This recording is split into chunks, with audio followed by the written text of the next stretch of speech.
My name is Ethel Quayle. I'm Professor of Forensic Clinical Psychology at the University of Edinburgh, and my research interest is in online violence against children.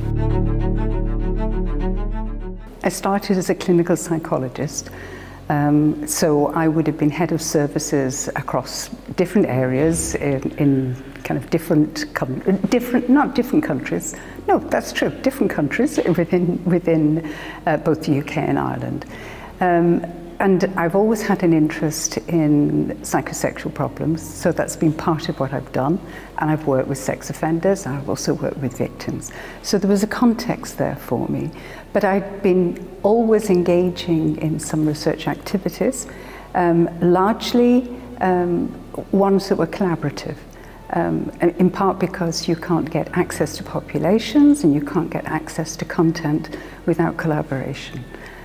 So we have law enforcement, probation services, prisons, child protection services, youth-focused services. And I made a transition from clinical practice into research, and then I moved into universities completely and left behind my clinical work.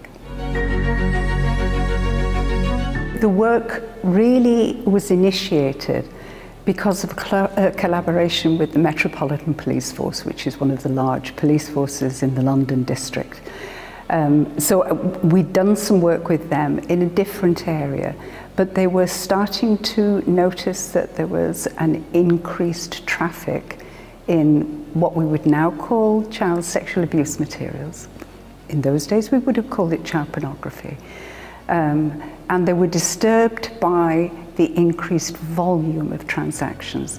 At that point, this was relatively new. The whole democratization of who had access to this thing we call the internet really was only starting off. Before that, we had known that people have always accessed materials that related to children, sexual materials. But we'd known that the traffic was fairly circumscribed, it was limited, in part because in many jurisdictions it was illegal, but not in all. So it had an origin in some countries, was distributed through others, and was ending up in countries across the world. But what this meant was that you had a traffic of materials, and an increased traffic of materials that the police had not seen before, that was not reliant on people having to purchase, buy, or take the risk of having these materials in their possession. I think we had our first funding in 1978. The vast majority of the funds that we've had have come from Europe.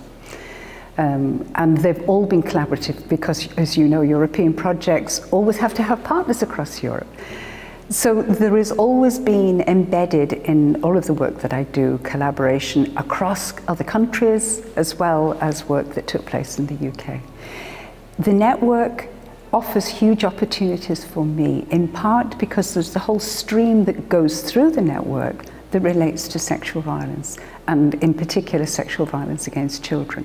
So people that I would have known and tangentially worked with, all of a sudden there is an opportunity to connect pieces of work, connect research activities. So the ability to actually use the network in a productive way that facilitates not only the research but the dissemination of the research is central to this, and I value absolutely the contacts and the contacts with people that I would not have met before, but whose work relates to what I am interested in, what I think for me is important. Oh, I think there is a long trajectory here. COVID has not helped. Networking is disrupted, especially when it's based on face-to-face meetings. This is our first face-to-face meeting for a very long time. But going forward, the network itself, in terms of its funding from Europe, will have a limited life. But there is embedded in that a hope and expectation that the network will be prolonged and that we will prolong our dissemination of activities and grow our network further. And clearly we have to look for further funding to be able to do that, and some core funding that would allow us to do that. But I think we can't underestimate the importance of the network in terms of dissemination of materials and ideas, of building new research collaborations moving forwards, of having the vision to see where, across different research areas, priorities need to be. The potential for the network to have a ripple effect is enormous.